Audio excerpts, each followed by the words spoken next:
Hi hello வணக்கம், இது உங்கள் சிவி ஜோன். சொல்லணும் எப்படி இருக்கீங்க? இப்போ பார்த்தீங்கன்னா ஒரு தரமான சம்பவம் நடக்க போகுது.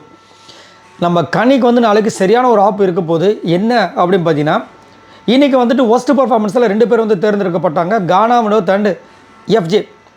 ஆக்சுவலாக பார்த்தீங்கன்னா பிக் பாஸோட ஸ்கெட்சே யாருக்குன்னா எஃப்ஜே அண்ட் வியானா தான். ஏன்னா வியானாவும் இந்த வாரம் பார்த்தீங்கன்னா அநியாயத்துக்கு அட்டூழியங்கள் பண்ணாங்க.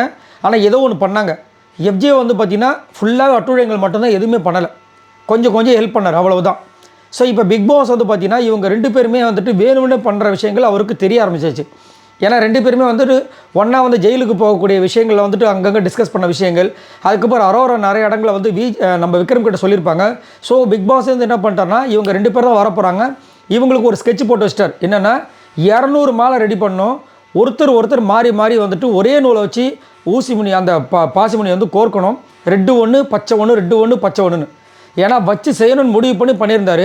ஆனால் அந்த விஷயத்தை வந்துட்டு அந்த பிளானை வந்து தவிடுபடி ஆக்குனது யார் அப்படி பார்த்தீங்கன்னா கனி. ஏன்னா கனி வந்து திடீர்னு வந்து சம்மந்தமே இல்லாமல் கானாவனத்தை சொல்லியிருப்பாங்க. பயங்கர ஒரு மாதிரி பிரச்சனையாக இருக்கும். எஃப்ஜேவும் வந்துட்டு பழிவாங்க நம்ம ஒரு வேலையை பண்ணியிருப்பார். ஏன்னா அந்த ஒரு 2 விஷயம் பண்ணதுனால இப்போ என்ன ஆயிடுச்சுன்னா, வியானா இருக்க வேண்டிய இடத்துல வந்துட்டு இப்போ கானாவனம் சிக்கிட்டாப்புல. இது எப்படி நம்மளுக்கு வருது அப்படின்னா, மற்றவங்க கூட வந்துட்டு அவங்களோட பர்சனல் காரணங்களால் வந்துட்டு அங்கே சொல்கிறாங்க. இவங்க வந்து என்ன சொல்கிறாங்க, கனி வந்துட்டு இதை ஒரு குறும்படமாக போட்டால் நாளைக்கு செம மாதம் இருக்க போகுது. ஏன்னா நாளைக்கு போட்டாங்கன்னா அடி செம்ம அடி தான். ஆக்சுவலாக நான் வந்துட்டு கானாவனத்துக்கு போட்டிருக்க மாட்டேன் வியானா, உனக்கு தான் போட்டிருப்பேன். ஆனால் உனக்கு போட்டால் நீங்கள் 2 பேரும் ஒன்றா ஜெயிலில் இருந்திருப்பீங்க, அதனால் நான் உனக்கு போடலை, நான் கானாவனத்துக்கு போட்டேன்றாங்க. ஏன் ஒஸ்ட்டு பர்ஃபார்மன்ஸுன்றது நீங்கள் என்ன நினச்சிட்ருக்கீங்க? இந்த வாரம் முழுக்க அவங்க பண்ணதை வச்சா, இல்லை உங்கள் மைண்டில் வந்துட்டு இவங்க போகக்கூடாது, அவங்கள இங்கி பிங்கி வாங்கி போட்டு உங்கள் பர்சனல் வெஞ்சன்ஸ்க்கு யூஸ் பண்ணுற ஒரு இதுவாக இது. இப்போ உங்களால் தப்பே செய்யாமல் கானாவனத்தை இப்போ இத்தனை மாலையை வந்து கோக்கணுமே, அவர் கூட சேர்ந்துட்டு அவர் எதுக்கு பண்ணணும்? அவர் எதுவுமே பண்ணலையே. அவரை விட மோசமாக எவ்வளோ பேர் இந்த பிக் பாஸ் வீட்டுக்குள்ளே இருக்காங்க. என்ன நடக்குதுன்ற மாதிரி இருந்துச்சு.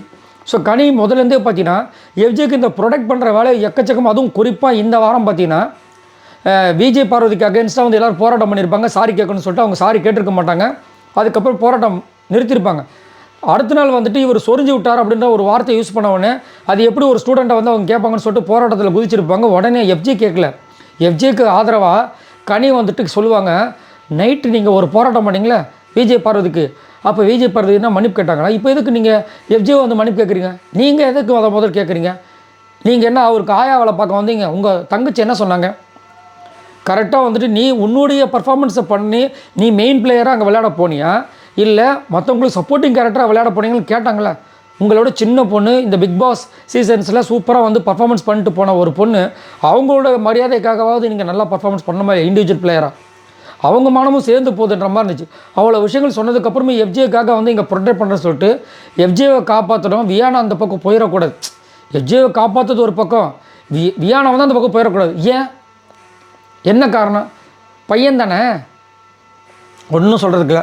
ஆனால் இவங்களோட சூழ்ச்சி வேலையில் பாவம் கானாவனத்தை மாற்றிருக்காரு. ஸோ இது கண்டிப்பாக வந்துட்டு விஜய் சேதுபதி நாளைக்கு வச்சு செய்வார்ன்றதில் மாற்றுக்கருத்து கிடையாது. ஏன்னா கண்டிப்பாக வச்சு செய்வார் தான் நான் நினைக்கிறேன். பட் அதை விட பயங்கரமான சம்பவங்களை வந்து விஜய் சேதுபதி எடுத்து வச்சாருனாலும் சொல்ல முடியாது. ஏன்னா வியானா வந்து அந்த டாஸ்க் லெட்டர் கிழிச்சிருக்காங்க. அது ஒரு பெரிய ஒரு அசம்பாவிதம். இது வரைக்கும் பிக் பாஸ் ஹிஸ்டரி நடக்காத ஒரு சம்பவம். ஸோ அதனால் வியானாவை நாளைக்கு வச்சு செஞ்சு அந்த ஷோவை முடிச்சு விட்ருவாங்களான்னு தெரியல. பட் எது எப்படியோ கன்னி பண்ணது பெரிய தப்பு.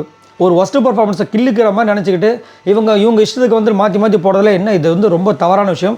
ஸோ கண்டிப்பாக இந்த விஷயத்தை வந்துட்டு விஜய் சேதுபதி நாளைக்கு அட்ரஸ் பண்ணுவார் குறும்படத்தோடு அப்படின்ற மாதிரி நினைக்கிறேன். பார்க்கலாம் என்ன நடக்குதுன்னு. இதை பற்றி உங்களோட கருத்துக்களை சொல்லுங்கள். இஷ்டத்துக்கு இவங்க பாட்டுக்கு இந்த மாதிரி பண்ணால் அப்போ அந்த ஒஸ்ட்டு பர்ஃபார்மன்ஸுக்குன்ற ஒரு விஷயம் உண்மையிலேயே தண்டனை அனுபவிக்க வேண்டியவங்க உள்ளே ஜாலியாக இருக்காங்க. தண்டனை அனுபவிக்காத ஒரு பர்சன் உள்ளே இருக்காங்களா? இது எந்த விதத்தில் நியாயம்?